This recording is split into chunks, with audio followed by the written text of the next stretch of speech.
I have some Q&As here, okay? And I'm going to answer these Q&As. And then if anybody has any other questions or anything you want me to talk about, you can write it in the chat. All right, so here we go. All right. Do we have to start right now? Like we set up, we're here, but do we have to start now? And the answer is no, you don't have to start now.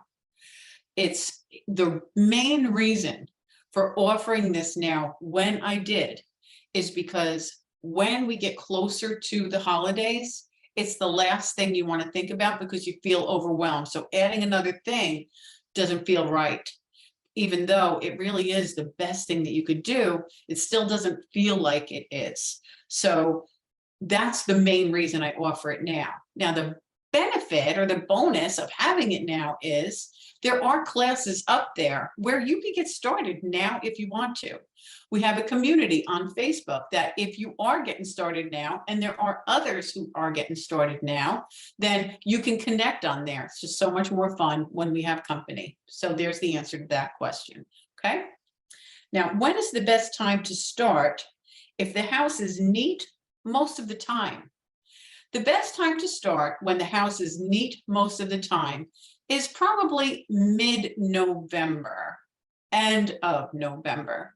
And the reason I say that is because every organizationally gifted person that I know that gets ready for a party or company, they still do so many things to prepare. Now, if you're part of Tidy Tutor University, Tidy Tutor Masterclass, then all of that is kind of like not even necessary, because if you do what the class is, what you're supposed to do, when you're supposed to do it, everything's always done. It's just easy. It's one of the wonderful things about being a part of this and being the slob that we are or were, is because we got to learn this. Organizationally gifted people really do need to know this. So if the house is neat most of the time, the best time to start is mid-November, really mid-November, okay? You could start the end of November. You can even start the very beginning of December, but I feel like you're missing out if you do that, because like we say in the course, we want the entire month of December to be part of the celebration. So if you are going to start, say, December 1st with the class, then you want to make the class be part of the celebration. It's part of the fun. Say, then that will work. When is the best time to start if the house is a wreck? Okay, the best time to start if the house is a wreck is right now. That's the best time to start if the house is a wreck. It's just going to be easier for you if you get the house cleared up and before the holidays come.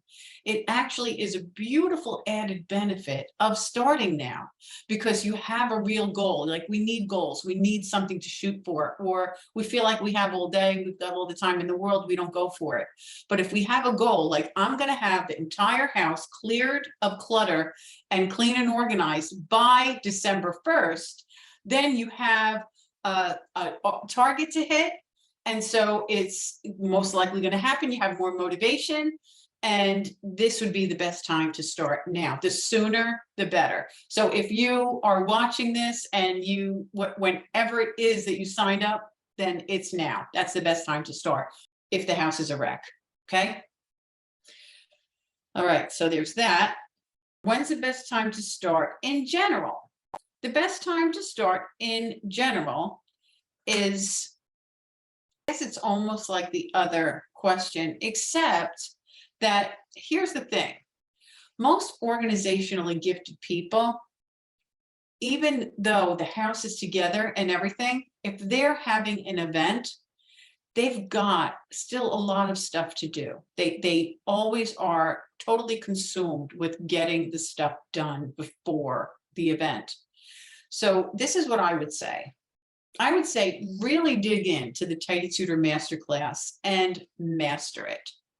Get yourself totally like, this is my goal. My goal is to take the class, to do the work, and to stick to the program. And if you do that, then not only for this event will you be ready almost like that, except for like the planning, but as far as the house is concerned, You won't have to really do much of anything, decorating, doing some special things because you want to have some, seasonal things out, that kind of thing. But as far as like needing to clean up stuff and vacuum and get this cleared out or anything like that, even the organizationally gifted have to do that, then you won't have to deal with that. So there's my answer to that question. Let me force that out. Now, for anyone that's taken this course and hasn't taken the Tidy Tutor Masterclass, really take advantage of that right now. Right now I have it as pay what you can. Now I may leave it, but the thing is that it really didn't work. It isn't the best solution. I could talk about that another time, unless you want me to talk about it now. Put it in the chat and I will. At the end, I'll explain a little bit more about that. But because it is that now, the class is $497. People have paid that, and gladly. And people have told me I could charge and should charge way even more than that because of the benefit and the bonuses and what it does for their life, the value, I guess I should say, that it is. But right now, the minimum is $25. You can name your own price. So you could say, all right, I'm going to send $100. You can send me $497 like the course is, or you could say, just can't do it. And there's no judgment. All right. No judgment. You don't need to ask me, is it all right if I just send you 25? It's all I can do. Don't ask me. I trust you. I totally trust you. Do what you can. If you haven't taken it, take advantage of it. Okay. It's an amazing class. Okay. So there's that. All right. What if I don't want to do Trello? What if I don't want to use Trello? Now, Trello is, if you haven't started the course and you don't know what I'm talking about, Trello is an online organizing digital organizer. And I teach you how to use it in the course. It is the second video, and I teach you how to use it. I recommend using it, all right? But if you don't want to use it, do you have to? Absolutely not. I did this for many years without having that. Once it became available, well, yeah, I use it because I love it. It makes it super convenient. I have my phone with me every time I'm out anyway. And so when I'm out, I have the phone and I have it in there. It's just so easy. You check things off, you see it there. You still need to do the binder. And as you work it, you'll see why, because some things just do not translate well from our list and the things that we have to do from the binder onto Trello. But some things are just perfect for it, like the list of items that people want. And then you get to click off that you got them. You can have in there what store they want them from. You can have, if you're, say, your son or daughter or your grandchild or your friend or whatever, said, you ask them, what do you want? And they send you a link to what they wanted. You don't have to search through an email or a text message for that. You copy it and you paste it right in the Trello. It's always there for you. When you order things, you could just copy and paste the receipt, bam, right in there. The menu plan, grocery list, we're getting to that later on in the course, the food shopping list and things that you have. So nice to have right there on the Trello board. But do you need to use it? Absolutely not. You do not need to use it. This is what I do recommend, though. If you don't use it, have a second copy. Like I used to take out with me the list of what I bought. We have that tracking list, right? I'd have that list out with me. And when I was shopping, then, I would cross things off, check things off, that kind of thing, have it with me. It's so easy to leave somewhere, especially with, our sidetracked personalities. It's so easy to leave like at a register or in a shopping cart. So have a copy of it at home. This way, even if you did buy a couple of things, it's not a big deal. You still have that copy at home to, like brush up and stuff. You know what I mean? If you do have that copy, which I do recommend that you do, have a copy of whatever it is you take out with you on paper. If you do have that, then make sure that when you come home, you update the copy on the page that you have there so that both copies remain actual copies. Okay. If you have any questions about that, let me know. How soon do I need to know what I'm serving? Okay. So let's say you are hosting Christmas or Christmas Eve, right? Or you're having, like my family did, Christmas Eve, because there were so many that, my extended family, my brothers, sisters, nieces, nephews, grandnieces, grandnephews we still wanted to keep up the Christmas Eve thing, but we couldn't because now everybody had significant others. Everybody was doing everything else, you know, their own families on Christmas Eve, but we didn't want to let go of that. So we did it Christmas Eve Eve. So whatever it is that if you're the one hosting, when do you want to know what you're serving? When's a good time to know what you're serving? I would say a good time to know what you're serving is, ready for this, as soon as possible. Now, the reason for that, I'll give you another one because you don't have to have it as soon as possible. But the reason that I say as soon as possible is because one of the things that we do in the Head Start to the Holidays, Christmas in July, what else can we call this class? Having the best Christmas, most fulfilled holiday season ever class. One of the things that we do is we move ahead as we go. So if we know that we're going to be celebrating at home with, you know, an extended family and they're coming to our house, then let's say in your world, you have so-and-so bringing the flatware. You have so-and-so bringing the cups and the plates. You have so-and-so bringing whatever, right? The sternos, okay? And anything like that. Here's two things I want to say about that. One is never ever have anyone bring the flatware, the cups, the plates, the napkins, the tablecloths on the day of the party. You cannot trust them to make sure they get there early enough. Plus, you're going to want to have it set up the day before anyway. Always make sure if you do that, that they bring them over at least a week in advance. You don't want it to be the day before, because if it turns out they don't get to you the day before, you're screwed. So it cannot be the day before. It has to be a week in advance. So make sure you choose somebody that is super reliable. All right. Now, okay, how soon do I need to know what I'm serving? All right, so another thing is that there's so many things that you could pick up as you go. Like, let's say you know that you're going to be having the, you know, Christmas Day or whatever celebration at your house. And so you're hosting it. Well, we're going to get that into on the fourth video is where that is going. We're going to begin to introduce that right now at the time of this particular recording. We have the first video, get started here, the second video on Trello, and the third video, the first portion of the celebration category. So on the next one, we're going to touch on this and move in deeper a little bit as we go, is that if we know we're going to need certain things at home, like ginger ale, napkins, plates, cups, chips, and we have the space to put these things, we could have a list of these things and a little bit at a time pick up them and put them aside. A little bit at a time, we could just get these things because we know we're going to. So that's my one reason why I answered that question. How soon do I need to know what I'm serving if I'm hosting? Then what that was is as soon as possible. But if this is like, well, I don't want to do that. I just want to know basic, how long should I know what I'm serving?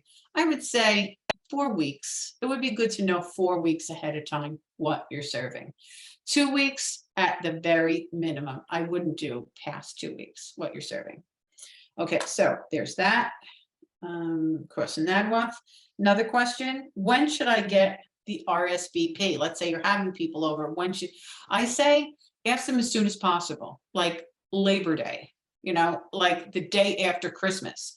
What are we doing next year? Especially if you have a big family and they have significant others, they have other families. If there's nothing written in stone yet, like when I was, you know, had a young family, I got Christmas Day with my in-laws and Christmas Eve with my father's family. So my family was Christmas Eve, my in-laws was Christmas Day. So that was like a given. Nobody had to talk about that. But sometimes each year it changes based on, you know, people's relationships or whatever. So it's a good idea to just say, okay, what are we doing next year? So the day after Christmas would be wonderful. Thanksgiving, some people do it on Thanksgiving. I think that's a little too late. The good time to do it is a Labor Day is a good time to do it. Like, what do we want to do for Christmas this year? Can we set the plans? Because otherwise, if we don't, it just can be where there's just going to be people that would have been there, but somebody, like maybe an in-law said, "What are you doing for Christmas?" And they say, "Oh, nothing." All right, then how about doing this? And then you just kind of like lost out on a tradition. So to make a tradition what you want it to be, or the day that you want it to be, do it as soon as possible.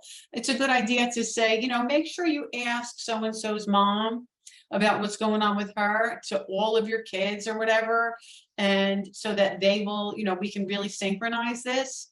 But that's the best way to do it. And if you have like extended family, like I did it with my niece and my sister last year and her family, it was a zoo. We had tons of people, but it was so much fun. The earlier the better, to say, how are we going to do this? Well, how do we want to get this done? So there's that question answered. I guess that's it. I think that, oh no, that question, the question I think I might have said was, when should I get the RSVP? Did I say that? If I didn't say that, the question that I answered was, when should I invite people to the Christmas if I'm hosting it? That's what I think I just said. When should I get an RSVP? Like, when should you know definitely when people are coming? Well, if they're like really like super important to your, like if they're the very core of your life's existence, then you want them to commit as soon as possible. Like just tell me, what are we doing this year? What are you doing this year? But if it's people like, say you have kind of like an open invite to people, then I would say 2 weeks is fair, 10 days at the minimum, because you will be buying things a little at a time if you're going to do it the way I suggest. And then this way you have the time to pick up a little bit more if you want to. And then there's going to be some things that you don't get right away. Like if you're going to make chicken cutlets, say, you're not going to get those chicken cutlets right away. Or like we do, we have partial of what we do catered, because it's just a lot easier.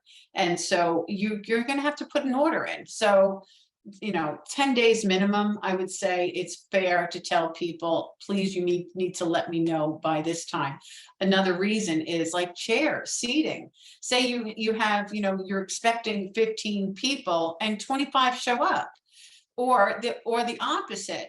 Say you're expecting 25 people and 15 show up. That's a lot of lugging, borrowing, or renting, depending on how you do it. We do the lugging because we know we have the chairs, the folding chairs and stuff, but we've got to get them. Some of them is at my son's house, some of them are in the garage, some of them are in the basement. So to lug all of those up and then find out half of the people showed up, that's just crappy, right? All right, so that's that for this. I'm going to What you just watched was a portion of the Christmas in July course that I have. I just called it Christmas in July because that's when I offered it. But it really is just a plan to actually have a holiday season that is wonderful, that works for your life, that's planned, and that you aren't ending it feeling like, I'm glad that's over. So it's available this month. Here's the link in the description box or right here on this page. Click on it and get inside. I look forward to meeting you there and helping you. Okay, bye.